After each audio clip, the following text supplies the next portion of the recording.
নজর রাখবো এই মুহূর্তের গুরুত্বপূর্ণ খবরের দিকে। মমতা বন্দ্যোপাধ্যায়ের বিরুদ্ধে এবার দেশদ্রোহিতার মামলা।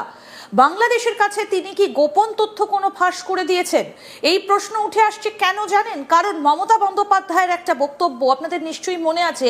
গত 2 তারিখ অর্থাৎ পরশুদিন ধর্মতলার ওয়াই চ্যানেলে তিনি ধর্নায় বসেছিলেন এবং সেখানে তার বলা কিছু বক্তব্য বাংলাদেশ কেন্দ্রিক, সেটাকে কেন্দ্র করে ইতিমধ্যেই কিন্তু তার বিরুদ্ধে এবার দেশদ্রোহিতার মামলা দায়ের হয়েছে।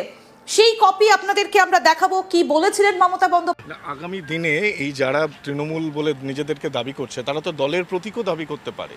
এই সামগ্রিক বিষয়টাকে কিভাবে দেখছেন, বা মমতা বন্দ্যোপাধ্যায়ের প্রতি কি বার্তা আপনার তরফে থাকবে? আমি মমতা ব্যানার্জিকে এত বড় আমার ধৃষ্টতা নেই যে ওনার মতো একজন সিনিয়র পলিটিশিয়ান, সিনিয়র বাংলার নেত্রী বা ভারতবর্ষের মানুষ তাকে চিনে। তার সম্বন্ধে আমি আর কী বলবো? এই খারাপ সময়ে আমার নিজেরও ব্যক্তিগতভাবে খারাপ লাগছে, এইটুকু। তিলে তিলে গড়ে তোলা নিজের প্রতিষ্ঠিত রাজনৈতিক দল তৃণমূল কংগ্রেসের কর্তৃত্ব হারানোর দ্বারপ্রান্তে মমতা ব্যানার্জি। মাত্র 2 মাসের ব্যবধানে নাটকীয় পতনের মুখে পশ্চিমবঙ্গের সাবেক মুখ্যমন্ত্রী তার দলেরই 58 বিধায়ক করেছেন বিদ্রোহ। মমতার পরিবর্তে বিরোধী দলীয় নেতা হিসেবে বেছে নিয়েছেন দল থেকে বহিষ্কৃত ঋতব্রত ব্যানার্জিকে। এমনকি দীর্ঘদিনের বিশ্বস্ত সঙ্গী ফিরহাদ হাকিমও কলকাতার মেয়রের পদ ছাড়ার ঘোষণা দিয়েছেন। ফলে টানা 15 বছর ক্ষমতার শিখরে থাকা এই নেত্রী ক্রমেই রাজনৈতিকভাবে নিঃসঙ্গ হয়ে পড়ছেন।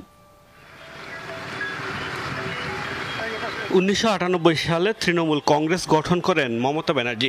পশ্চিমবঙ্গের সাবেক এই মুখ্যমন্ত্রীর রাজনৈতিক উত্থানের শুরুটা আরও প্রায় 2 দশক আগে। প্রায় 4 যুগের রাজনৈতিক ক্যারিয়ারে এখনই সবচেয়ে কঠিন সময় পার করছেন তিনি। আবার বলছি, মারা হবে। এই সরকার বলেছে জিরো টলারেন্স, কোনো রকম আইন বিরুদ্ধ কাজ যে করবে তাকেই প্যাঁদানো হবে। আমি তো ইনফ্যাক্ট আপনাদের মাধ্যমে চিফ মিনিস্টারের কাছে একটাই আবেদন করব যে আপনি তো অনেক প্রকল্প চালু করেছেন, আপনাদের ওই উল্টা লটকাকে সিধা করনেওয়ালা যে মুদ্দা থা ওটাকে তাড়াতাড়ি চালু করুন, তাহলে দেখবেন এই সব ঠান্ডা হয়ে গেছে। আসসালামু আলাইকুম, সাইফুরস বিসিএস প্লাসে সকলকে স্বাগত। দর্শক, মমতা ব্যানার্জির পাশে দাঁড়ালেন এবার হুমায়ুন কবির। হুমায়ুন কবির বলেন, মমতা ব্যানার্জি যদি আমার আসনটিও চায় তাও নিজের আসন ছেড়ে দিয়ে হলেও তাকে এই সমস্যা থেকে আমি একটি সমাধান এনে দিব। প্রিয় দর্শক, আপনারা জানেন সম্প্রতি মমতা ব্যানার্জি একটি বক্তব্য দিয়েছেন বাংলাদেশের হাদিকে নিয়ে। বাংলাদেশের হাদি হত্যাকারী যেই ফয়সাল রয়েছে সেই ফয়সাল কিন্তু ভারতে পালিয়ে গিয়েছে এবং ভারতের পুলিশ তাকে গ্রেফতার করেছে, এমনটি কিন্তু আমরা নিউজে দেখেছিলাম। তো ভারতে হাদি হত্যাকারী ফয়সাল পালিয়ে গিয়েছে এবং তারপর থেকে কিন্তু তার আর কোনো হদিশ মেলেনি। সেই ফয়সালকে কিন্তু আর কখনোই তারপর থেকে দেখা যায়নি। অনেকবার শোনা গেছিল যে বাংলাদেশে পাঠানো হবে, কিন্তু বাংলাদেশে আর পাঠায়নি।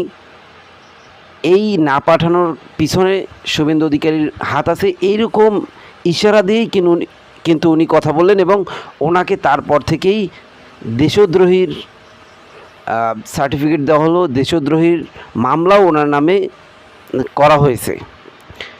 তো শুভেন্দু অধিকারী কি আসলেই এই ফয়সালকে সেভ করেছে? এই ফয়সালকে সেভ করলে শুভেন্দু অধিকারীর লাভ কী?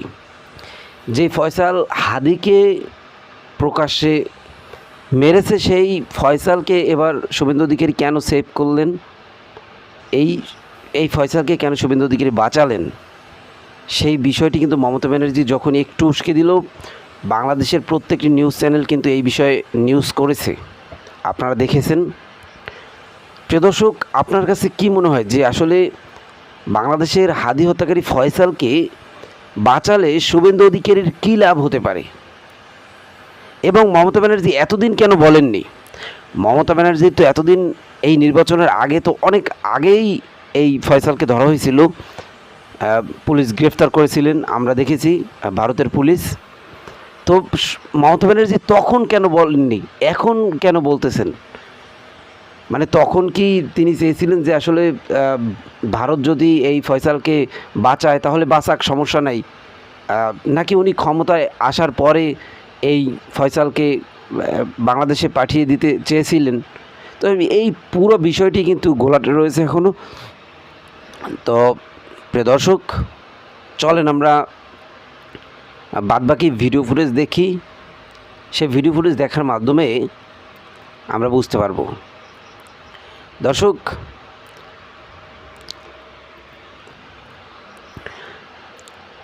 সেই ভিডিও দেখার আগে আপনাদেরকে ছোট্ট একটি অনুরোধ করব, আমাদের এই চ্যানেলটিকে যদি সাবস্ক্রাইব না করে থাকেন এখনই একটি সাবস্ক্রাইব করেন পরবর্তী ভিডিও দেখার জন্য। নজর রাখবো এই মুহূর্তের গুরুত্বপূর্ণ খবরের দিকে। মমতা বন্দ্যোপাধ্যায়ের বিরুদ্ধে এবার দেশদ্রোহিতার মামলা। বাংলাদেশের কাছে তিনি কি গোপন তথ্য কোনো ফাঁস করে দিয়েছেন, এই প্রশ্ন উঠে আসছে। কেন জানেন? কারণ মমতা বন্দ্যোপাধ্যায়ের একটা বক্তব্য আপনাদের নিশ্চয়ই মনে আছে। গত 2 তারিখ অর্থাৎ পরশুদিন ধর্মতলার ওয়াই চ্যানেলে তিনি ধর্নায় বসেছিলেন এবং সেখানে তার বলা কিছু বক্তব্য বাংলাদেশ কেন্দ্রিক, সেটাকে কেন্দ্র করে ইতিমধ্যেই কিন্তু তার বিরুদ্ধে এবার দেশদ্রোহিতার মামলা দায়ের হয়েছে। সেই কপি আপনাদেরকে আমরা দেখাবো, কি বলেছিলেন মমতা বন্দ্যোপাধ্যায় সেটাও আপনাদেরকে বলবো। তবে এই মুহূর্তে দাঁড়িয়ে যেটা সব থেকে বড় অভিযোগ উঠছে যে মমতা বন্দ্যোপাধ্যায়ের বিরুদ্ধে এবার দেশদ্রোহিতার মামলা। বাংলাদেশের কাছে কি দেশের গোপন তথ্য ফাঁস করেছেন, সেই প্রশ্ন উঠে আসছে। আমরা এই পুরো বিষয় নিয়ে কথা বলবো। ডিফেন্স বিশ্লেষক, বিশেষজ্ঞ এবং রাজনৈতিক বিশ্লেষক RK শ্রীবাস্তব আমাদের সঙ্গে রয়েছেন। স্যার, আপনাকে স্বাগত জানাই আজ তাক বাংলায়। স্যার, আমরা অবশ্যই শোনাবো মমতা বন্দ্যোপাধ্যায় কি বলেছেন, তবে তার আগে আপনার কাছ থেকে যেটা জানতে চাইবো, একজন প্রাক্তন মুখ্যমন্ত্রী হিসেবে একটা খোলা জায়গায় তিনি ধর্ণা দিচ্ছেন, সেখানে এই ধরনের মন্তব্য কি তিনি করতে পারেন? এবং অবশ্যই আমরা দেখাবো স্যার তিনি কি মন্তব্য করেছেন এবং তার বিরুদ্ধে যে মামলা দায়ের হয়েছে, যে FIR দায়ের হয়েছে, কি লেখা আছে সেখানে সবটাই দেখাবো। তবে তার আগে আপনার কাছ থেকে জানতে চাইবো, আমরা অনেক আলোচনা করেছি, একাধিক প্ল্যানের কথা আমরা আলোচনা করেছি, আপনিও বলেছেন যে কি কি হয়েছিল, কি কি হবার ছিল। এই ধরনের একটা মন্তব্য একজন প্রাক্তন মুখ্যমন্ত্রী তিনি কি করতে পারেন? খুব ভালো প্রশ্নটা আপনি করেছেন। মমতা এখন suitable case for national security act, ওনাকে NSA লাগিয়ে ওনাকে গ্রেফতার করা উচিত, নাহলে আমাদের রাষ্ট্রীয় সুরক্ষা, আমাদের দেশের সুরক্ষার জন্য অনেক বড় বিপদ উনি আছেন। উনি হারিয়ে গেছেন, দিশাহারা, জ্ঞান হারা। উনি এই যে ওনার হার হয়েছে ওটা উনি অ্যাকসেপ্ট করতে পারছেন না, এন্ড তাই জন্য বারবার মুস্কানি দিচ্ছেন।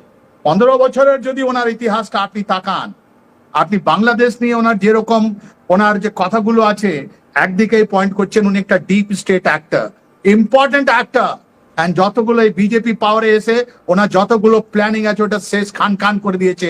তাই জন্য উনি মেন্টাল ব্যালেন্স একটা হারিয়ে ফেলেছেন, মেন্টাল ব্যালেন্স হারিয়ে ফেলেছেন মমতা ব্যানার্জি। তাই জন্যে উনি এরকম কথা বলছেন, পাবলিক ডিবেটে কথা বলছেন, পাবলিক ডোমেনে কথা বলছেন। 15 বছর পর উনি হঠাৎ করে বাংলাদেশের নামটা বললেন। কেন বলছেন? উনি তো অনেকগুলো কথা বলতে পারছেন, উনি তো বিজেপি স্টেট প্রেসিডেন্ট নিয়েও কথা বললেন, এরকম অনেকগুলো কথা হচ্ছে, কিন্তু এই স্পেসিফিক কথা কেন এই কথাটা উনি উস্কানি দিয়ে বলছেন? বিকজ উনি চান যে ওনার যে মাস্টার গুলো আছে এই বর্ডারের কাছে, বর্ডারের ওপারে বা বিশ্বে যেখানে বসে ওরা যারা এনাকে কন্ট্রোল করছে, এনাকে বলছে তুমি তো হেরে গেছো, কিন্তু বাংলাদেশ থেকে তোমার যে রিলেশন আছে, তোমার যে সিক্রেট আন্ডারস্ট্যান্ডিং আছে, ওদেরকে বলো তুমি এখনো জিন্দা আছো, তুমি এখনো ওদের লড়াই করতে থাকবে। এই তাই জন্যে আমাদের মাটি আবার বিটনেস হয়েছে একটা মীর জাফরের গ্যাং, যারা একটা নতুন দল করছে। ওরা ভেবেছে যে সব জিনিস থেকে বেরিয়ে পড়বে, ওদের উপরে যতগুলো চুরি চোর, ওদের একটা মীর জাফরের দল গতকাল একটা নতুন পার্টি তৈরি করে একটা নতুন জিনিস করেছে। এন্ড তাই জন্য এর ইম্প্যাক্ট যেটা আছে, অ্যাডভার্স ইম্প্যাক্ট যেটা আছে, এই মমতার মাথায় পড়েছে। ইনি বলছেন বাংলাদেশ নিয়ে কথা বলছেন। আর ওটা কবে হয়েছিল জানেন? ডিসেম্বর মাসের 12ই ডিসেম্বর ঢাকায়, রাইট? ওর সময় থেকে তো ওর সময় তো কিছু উনি মুখ খোলেননি। আর ওর মধ্যে ওখানকার ঢাকার পুলিশ, যেটা খুনি ইউনূসের পুলিশ, ওরা তো চার্জশিটও করে দিল। 17 জন চার্জশিট হয়েছে। এই যে ওসমান হাদি, স্যার আপনাকে একটু থামাচ্ছি, যে ওসমান হাদি সংক্রান্ত এই যে ঘটনা, সেখানে তিনি নাম না করে পরোক্ষে অমিত শাহর দিকে আঙুল তুলছেন। নাম তিনি নেননি এবং তিনি নাম না করে পরোক্ষে আঙুল তুলছেন। এবং ওসমান হাদিকে কারা মেরেছে, কারা শেষ করেছে ওসমান হাদিকে, তিনি এক্ষেত্রে আঙুল তুলছেন, দেশের দিকে আঙুল তুলছেন, বাংলাদেশের পক্ষ নিয়ে তিনি ভারতের দিকে আঙুল তুলছেন। কিভাবে ব্যাখ্যা করবেন এই বিষয়টাকে? উনি বাংলাদেশ হয়ে ব্যাখ্যা করছেন না, উনি ডিপ স্টেট হয়ে ব্যাখ্যা করছেন। উনি তো ক্রিপ্টো কারেন্সিতে আছেন। উনি ওনার যতগুলো ফাইন্যান্স আছে ওনার ভাইপো সব ক্রিপ্টো কারেন্সিতে আছে। ওইটা তদন্ত হোক। তদন্ত হলে আপনি এই যে 60 জনের একটা মীর জাফরের নতুন দল যেটা আমাদের মাটি দেবে নেমে তুলে এসছে, ওদেরও ক্রিপ্টো কারেন্সি আছে। এদের মাস্টার গুলো কিন্তু ওদের বর্ডার নেই, এরা বর্ডারলেস স্পেসলেস পিপল, এন্ড ওদেরকে প্রোটেক্ট করার জন্য এনাকে এখন বারবার বলা হচ্ছে আপনি কিছু এরকম করুন যেতে আপনি ওদেরকে অ্যাসুরেন্স করতে পারবেন যে এতদিন 15 বছর ধরে আমরা আপনাকে তুলে ধরেছি, এখনো আছি, আমি এখন শেষ হয়নি। তাই জন্য উনি বলছেন, নাহলে 17 জনের যদি বাংলাদেশ পুলিশ ইনভেস্টিগেট করে তদন্ত করে ওটা পুরো ফাঁস করে দিল, তাহলে আপনি কোয়েশ্চেন করছেন বাংলাদেশ পুলিশের যেটা চার্জশিট আছে ওটা আপনি কোয়েশ্চেন করছেন, তাহলে আপনাকে তো যেতে হবে। আমি তো বলবো ডিপ্লোম্যাটিক চ্যানেল থেকে বাংলাদেশকে এনাকে তুলতে হবে, এনাকে তুলে নিয়ে যেতে হবে ঢাকায়, আর এনাকে বলতে হবে কি বলা হয়েছিল, কি জানেন ইনি একটা দুটো কথা বলে দিলে, একটা মিডিয়া সেন্সেশন করে দিলে, এটা আমাদের ন্যাশনাল সিকিউরিটি। আমরা আসবো, এই আলোচনাটায় আসবো, কি বলেছেন মমতা বন্দ্যোপাধ্যায় সেটাও আপনাদেরকে শোনাবো। তবে তার আগে আমরা এবার যেদিকে নজর রাখবো, যে কথা বলছিলাম যে তার বিরুদ্ধে যে এফআইআর দায়ের হয়েছে তার কপি রয়েছে এক্সক্লুসিভলি আজ তাক বাংলার হাতে। কি অভিযোগ রয়েছে মমতা বন্দ্যোপাধ্যায়ের বিরুদ্ধে, কোন তথ্য ফাঁস করেছেন, আসুন সেদিকে এবার নজর রাখুন। মানে এই নিয়ে একটা খুব চাপানোতর চলছে। আজকে শিলিগুড়িতে একটা ওনার বিরুদ্ধে এফআইআর হয়েছে, এটা কি বলবেন? মমতা ব্যানার্জির বিরুদ্ধে দেখুন, এগুলা নোংরামি করা ছাড়া কিছু না। একসময় মমতা ব্যানার্জি অনেক কথা বলেছেন, তার বিরুদ্ধে কেউ এফআইআর করার সাহস দেখায়নি, অথচ এলওপি ছিল, ওনার বিরুদ্ধে শ এফআইআর হয়েছিল। এটা বিরোধী দলে থাকলেই এসবের মোকাবেলা করতে হয়। ওনার বিরুদ্ধে যেটা হয়েছে সেটা তদন্ত হবে, বা তদন্তে যদি তিনি কোনো রকম দায়ী হয় তার জন্য জুডিশিয়াল আছে। ফিরহাদ হাকিম মেয়র পদ থেকে পদত্যাগ করলেন, আগামী দিনে পুরসভার আবার নির্বাচন হয়তো হতে চলেছে। এই ফিরহাদ হাকিমের বিরুদ্ধে আপনার অনেক অভিযোগ ছিল।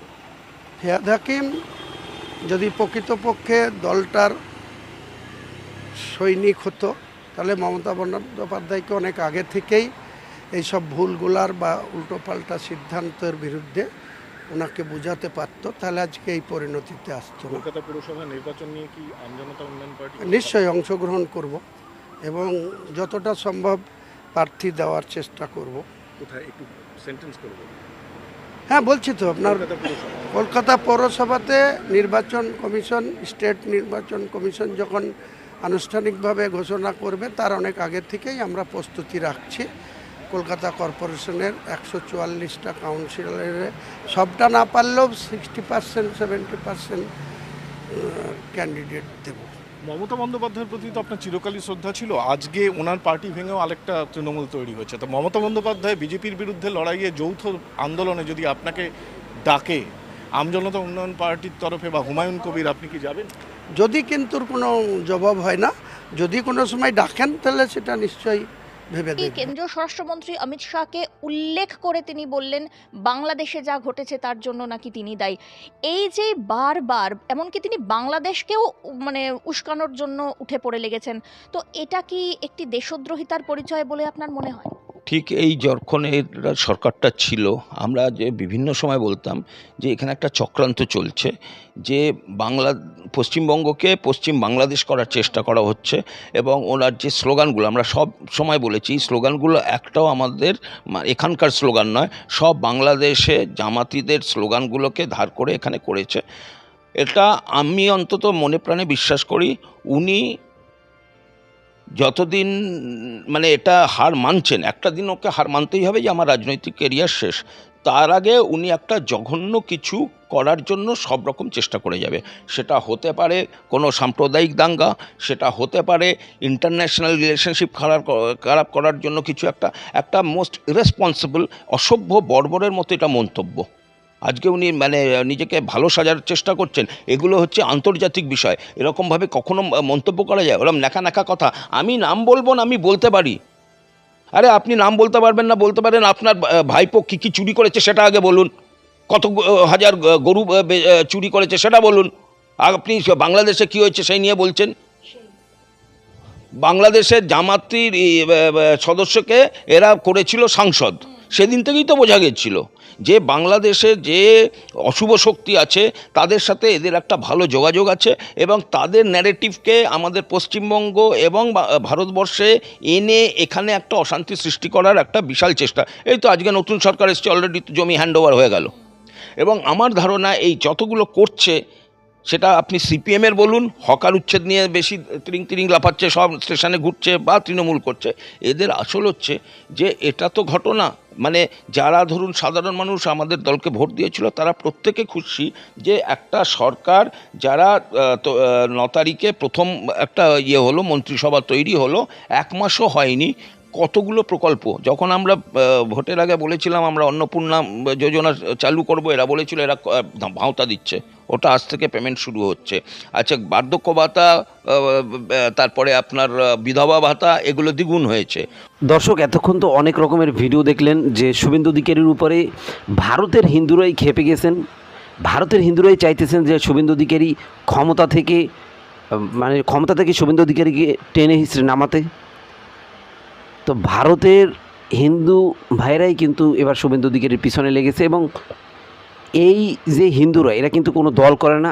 অনেকে ভাবতে পারে যে এরা হয়তো মমতা ব্যানার্জির টিএমসির দলের কেউ, কিন্তু এরা টিএমসি দলেরও কেউ না। শুভেন্দু অধিকারী এদের আসলে একদম এমন একটি জায়গায় হাত দিয়েছে, হকারদের উচ্ছেদ করেছে। হকাররা যেখানে বসে ব্যবসা বাণিজ্য করতো সেই হকারদের উঠিয়ে দিয়ে তাদের একটি বিপদে ফেলেছে, এবং কোরবানিতে গরু বিক্রি করতে না পারায় আরেক দল হিন্দুরা বিপদে পড়েছে। তো এই দুই দল হিন্দু শুভেন্দু অধিকারী ক্ষমতা আসার সাথে সাথেই কিন্তু বিপদে পড়েছে। তো তারাই কিন্তু অলরেডি খেপে গিয়েছেন, তারা কিন্তু কোনো দল করে না, তারা দলমত নির্বিশেষে শুভেন্দু অধিকারীর পদত্যাগ চায়, এবং শুভেন্দু অধিকারী যেন কোনোভাবেই ক্ষমতায় না থাকতে পারে এই পশ্চিমবঙ্গে।